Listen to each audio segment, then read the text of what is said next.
Hello everyone, সবাই কেমন আছো? আশা করি সবাই খুব ভালো আছো। আমিও খুব ভালো আছি। দিনটা ছিল জন্মাষ্টমীর 2 দিন আগে বোন এসেছিল। তো ও আমাকে কিন্তু এসে থেকেই বলছে যে দিদি আমি কিন্তু একটু ইষ্টুকে কাঁদাবো, কারণ ওকে কাঁদলে কিন্তু ভীষণ সুন্দর লাগে। তো যে কোনো মাই সন্তানকে কাঁদতে দেখতে ভালোবাসে না। আমি ওকে বারবার করে বলছি, দেখ তুই কিন্তু কাঁদাস না, কাঁদালে কিন্তু ও আর চুপ করবে না আর তোর কাছেও যাবে না। আর ইষ্টু আমার খুব অভিমানী, কেউ যদি একটু ওকে জোরে কথা বলে বা নিজেদের মধ্যে কথা বলছি একটু জোরে, তাহলেও কিন্তু কাঁদতে লাগিয়ে দেয়। তো বোন তো সেই ওকে কাঁদাবেই। তোমরা কিন্তু এটা আমাকে কমেন্টে নিশ্চয়ই জানাবে যে ওকে কাঁদতে দেখে কেমন লাগছে, বা আমার বোন যেটা করেছে সেটা কিন্তু খুব অন্যায় করেছে। এরকম করাটা কিন্তু একদমই উচিত নয়, যে কাউকে জোর জবরদস্তি কাঁদানো মজা নেওয়ার জন্য।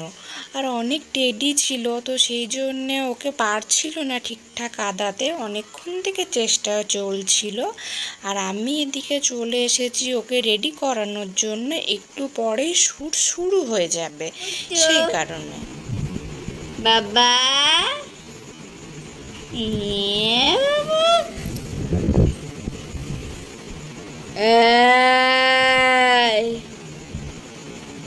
পুটু আমার দিকে তাকাও। দেখবা এইদিকে বাবা, এইদিকে, এই যে ঝুনঝুনি,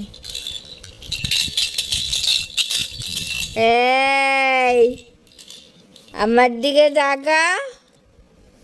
কি রে, এই এনে ঢোলক খালি কোলে ওঠা, তাকাও পাপা। এই কি রে, কিছু বলি না বলে কি হয়েছে? ঢঙ্গুনি মারছি, আমাদের ঢঙ্গুনি হলো হয়েছে ওর অ্যাক্টিং। যদি আমাদের ভিডিও ভালো লাগে থাকে তাহলে অবশ্যই একটা লাইক আর সাবস্ক্রাইব করে দিও। টাটা।